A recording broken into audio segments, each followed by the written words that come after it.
అందరికీ నమస్కారం. అస్సలాము అలైకుం.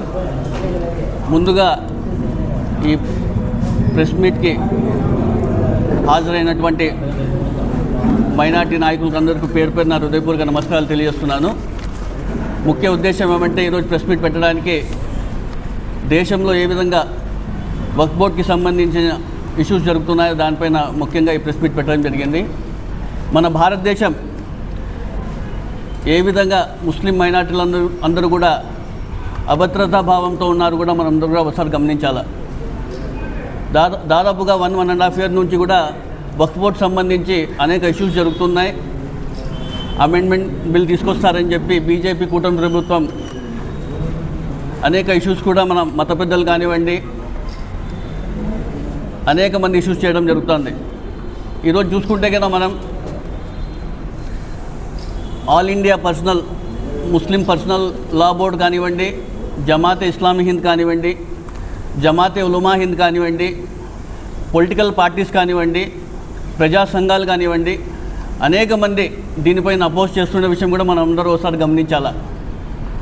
అయినప్పటికీ కూడా ఈరోజు ఎన్డీఏ బీజేపీ ప్రభుత్వం ఏ విధంగా ముస్లింల పైన వ్యవహరిస్తుందో కూడా మీరు అందరూ ఒకసారి గమనించాలా.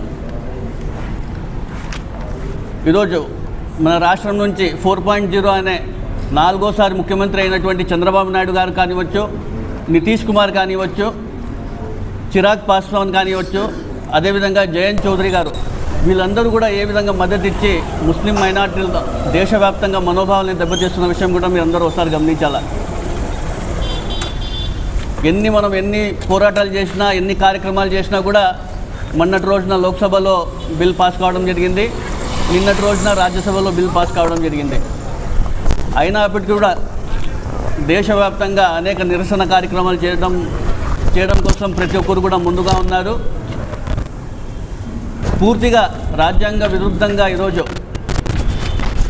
ఈ బిల్ని పాస్ చేయడం కూడా జరిగింది.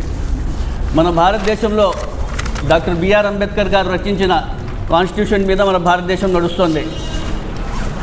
ఇప్పుడే చెప్పినట్లు article 14, article 15, article 25, article 26, article 300 ఇవన్నీ కూడా అన్నింటినీ కూడా ఉల్లంఘించి ఈరోజు మన పార్లమెంట్లో బిల్ పాస్ చేయడం అంటే కూడా ఏ విధంగా మనమందరూ కూడా మన భారతదేశం ఏ వైపు వెళ్తుంది, ఏ విధంగా వీళ్ళు ముస్లిం మైనార్టీలకి ఏ విధంగా వీళ్ళందరూ కూడా వ్యతిరేకం చేస్తున్నారు కూడా మీరు అందరూ కూడా ఒకసారి గమనించాలి. అదేవిధంగా చూసుకుంటే భారతదేశంలోనే అతి ఎక్కువ భూములు ఉండేవి ఏమైనా సంస్థలు ఉన్నాయంటే కన్నా మొట్టమొదటిగా రైల్వేస్, రెండోది వచ్చేసి డిఫెన్స్, మూడోది వచ్చేసి వక్ఫ్ బోర్డ్ ఆస్తులు. వక్ఫ్ బోర్డ్ ఆస్తులు చూసుకుంటున్నా దాదాపుగా 9 లక్షల ఎకరాలు భూమిలో మన వక్ఫ్కి సంబంధించి ఉన్నాయంటే కూడా ఒకసారి మేము అందరూ గమనించాలా. బీజేపీ ఒకటి 9 లక్షల ఎకరాలు భూములు ఉన్నాయి వీళ్ళకి, ఏ విధంగా మనం స్వాధీనం చేసుకోవాలా, ఎలాగైనా కూడా దీనికి మన కంట్రోల్లో తీసుకురావాలన్న ఉద్దేశంతో వక్ఫ్ అమెండ్మెంట్ బిల్ని రూపకల్పన చేసి జేపీసీ కేవలం వాళ్ళ మెంబర్స్నే వేసుకొని ఎక్కడైనా కూడా ఏ ఒక్క మత పెద్దలు కానివ్వండి, మైనార్టీ లీడర్స్ని కానివ్వండి, ప్రజా సంఘాలని కానీ దీంట్లో కలుపుకొని దీంట్లో ఏమైనా మీ క్లారిఫికేషన్ ఏమవుతుంటే చెప్పండి అని ఎక్కడ లేకోకున్నట్లుగా కేవలం వాళ్ళు అనుకోవడం, ఈ విధంగా బిల్ పాస్ చేయడం కూడా ఏ విధంగా మనం ఆలోచించాలి కూడా మీరు అందరికీ తెలియజేస్తున్నాను. వక్ఫ్ అంటేనే మా తాత ముత్తాతలు భూములు ఇచ్చిన దానికి వక్ఫ్ అంటారు. అల్లా పేరు మీద ఏవైతే భూములు ఇస్తారో దాన్ని వక్ఫ్ అంటారు. ఒకసారి మనం వక్ఫ్ చేస్తే అది వక్ఫే, ఎప్పటికీ వక్ఫే. అదేవిధంగా ఒకసారి వక్ఫ్ చేసినాక మరి నాకు ఆ భూమి మళ్ళీ నాకు వాపస్ కావాలంటే కదా ఆ హక్కు కూడా లేదు మన దీంట్లో. అలాంటి దానికి ఈరోజు ప్రభుత్వం ఏ విధంగా నిర్ణయించి వాళ్ళంతకు వాళ్ళే చూసుకుంటారు కూడా ఒకసారి మీరు అందరూ గమనించాల్సిన అవసరం ఎంతైనా ఉంది.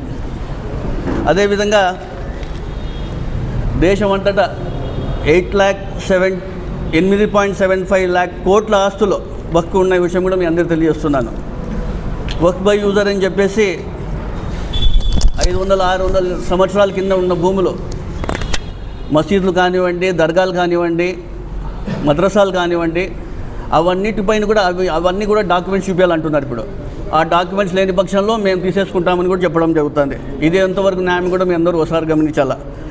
అదేవిధంగా 6 months లోపల దానికి అప్లోడ్ కూడా ఆన్లైన్లో అప్లోడ్ చేయాలంటున్నారు. ఇవన్నీ కూడా లేనివన్నీ కూడా వీళ్ళు క్రియేట్ చేసి ఎలా తిరిగైనా కూడా మేము స్వాధీనం చేసుకోవాలనే ఉద్దేశంతో ఇవన్నీ సవరణలు కూడా పెట్టడం జరిగింది. అదేవిధంగా వక్ఫ్ బోర్డ్ మెంబర్లుగా నాన్ ముస్లిమ్స్ని తీసుకొస్తామంటారు. ఈరోజు టీటీడీలో చూసుకుంటే కన్నా ఎక్కడైనా నాన్ హిందూ ఉంటారా, దాంట్లో ఒక ముస్లింగా ఎక్కడైనా టీటీడీ మెంబర్లుగా ఉంటారా? గురుద్వారా దాంట్లో సిక్ కమిటీ మెంబర్లుగా సిక్ లేకుండా వేరే కమిటీకి చెందిన వాళ్ళు ఎవరు ఉంటారా? ఇవన్నీ కూడా ప్రజలు గమనించాలి ఒకసారి. అదొకటి వక్ఫ్ ట్రిబ్యునల్ అని చెప్పేసి ఏమైనా వక్ఫ్కి సంబంధించిన ఏమైనా మన ఇష్యూస్ ఉంటే కన్నా దాంట్లో వక్ఫ్ ట్రిబ్యునల్కి వెళ్ళి మనం సాల్వ్ చేసుకునే పరిస్థితి ఉండేది. కానీ అది కూడా లేకోకున్నట్లుగా ఇప్పుడు డిస్ట్రిక్ట్ మెజిస్ట్రేట్ కలెక్టర్ గారికి అధికారులు ఇవ్వాలని చెప్పేసి కూడా చెప్పడం జరుగుతుంది.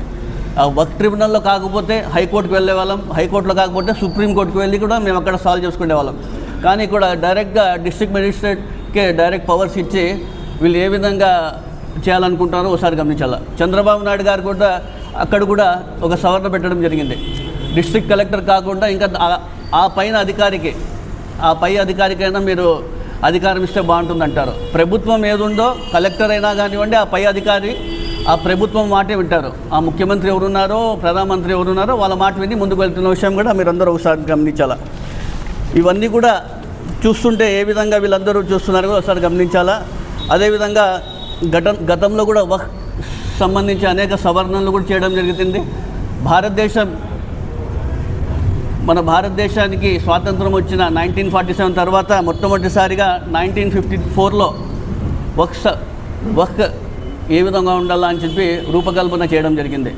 దానికి ఇప్పటి వరకు 3 సార్లు కూడా దానికి సవరణలు కూడా చేయడం జరిగింది. మొట్టమొదటిసారిగా 1984లో, తర్వాత 1995లో, తర్వాత 2013లో 3 times దీన్ని వక్ఫ్ సవరణ చేయడం జరిగింది. ఆ 3 సార్లు చేసినప్పుడు కూడా ప్రతి ఒక్కసారి కూడా మత పెద్దలు కానివ్వండి, మైనార్టీ పెద్దలకి, ఉలమాలకి, అదేవిధంగా ముస్లిం మైనార్టీ చెందిన లీడర్స్ కానివ్వండి, అందరికీ కమిటీగా ఏర్పాటు చేసి వాళ్ళ క్లారిఫికేషన్స్ తీసుకొని ఆ తర్వాతనే వీళ్ళందరూ కూడా సవరణలు చేసేవాళ్ళు. కానీ ఈరోజు మనం 2024లో ఏ విధంగా అయితే వీళ్ళు సవరణ చేయాలని చెప్పి పెట్టడం జరిగిందో, ఏ ఒక్కరు మత పెద్ద కానివ్వండి, మైనార్టీ లీడర్స్ కానివ్వండి, ఏ ఒక్కరిని కూడా దీనికి సంబంధించి లేవని అందరినీ కూడా జేపీసీ అని చెప్పేసి ఒక కమిటీ ఏర్పాటు చేసి వాళ్ళకు అనుకూలంగా చేపేసి కూడా నిన్న రోజు మనం చూసాం. లోక్సభలో అదేవిధంగా రాజ్యసభలో ఏ విధంగా బిల్ పాస్ చేసినారు కూడా ఒకసారి మీరు అందరూ గమనించాలా. ఈరోజు చంద్రబాబు నాయుడు గారికి ఒకటే చెప్పాలనుకుంటున్నా. చంద్రబాబు నాయుడు గారు ఎలక్షన్ ముందు ముస్లిం మైనార్టీలకు నేను అండగా ఉంటాను, మీకు ఎప్పుడూ నేను మీ సమస్య ఏమొచ్చినా కూడా నేను ఖచ్చితంగా మీకు అండగా ఉంటానికి ప్రతిసారి చెప్పడం జరుగుతుంది. ఈరోజు కేంద్ర ప్రభుత్వంలో చంద్రబాబు నాయుడు గారు వద్దనుకుంటే ఈ బిల్ పాస్ అయ్యేదా? ఈరోజు కేంద్ర ప్రభుత్వంలో చంద్రబాబు నాయుడు గారి ఏ విధంగా ఆయన హోల్డ్ ఉంది, ఆయన ఏ విధంగా పైనంతా ఇతని పైన ఆధారపడి ఉంది అనే విషయం కూడా మనందరికీ తెలుసు. కానీ మొన్న జరిగిన ఇఫ్తార్ విందే మనం చూసుకుంటే చంద్రబాబు నాయుడు గారు హామీ ఇవ్వడం జరిగింది.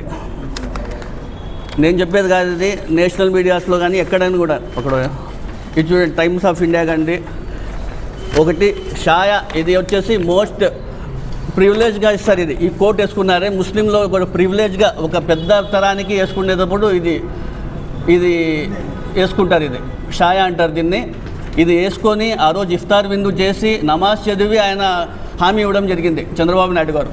నేను ముస్లిం మైనార్టీలకు అండగా ఉంటాను.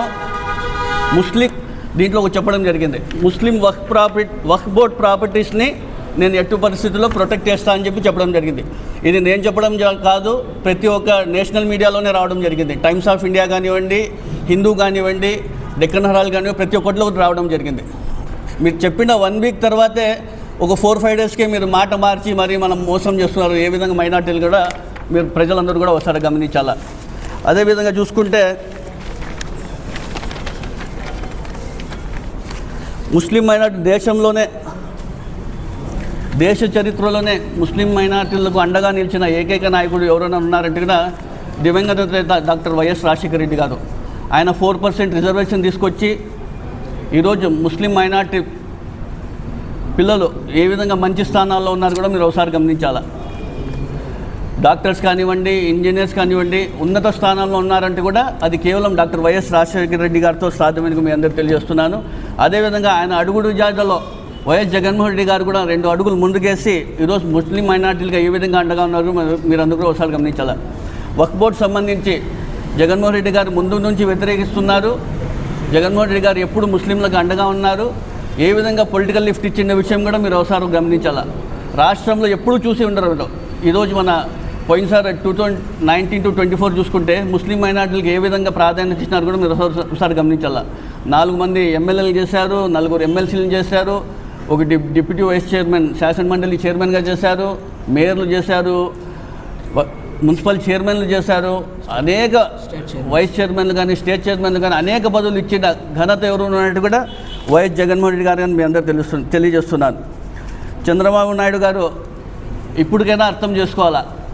ఎలక్షన్ ముందు ఒకటి, ఎలక్షన్ తర్వాత ఒకటి ఎప్పుడు ఆయన బీజేపీతో పొత్తు పెట్టుకోవడం, అధికారంలో రావడం కోసం బీజేపీతో పొత్తు పెట్టుకోవడం, అధికారంలోకి వచ్చిన తర్వాత ఏ ముస్లింలు కూడా ఎవరిని పట్టించుకోపోవడం.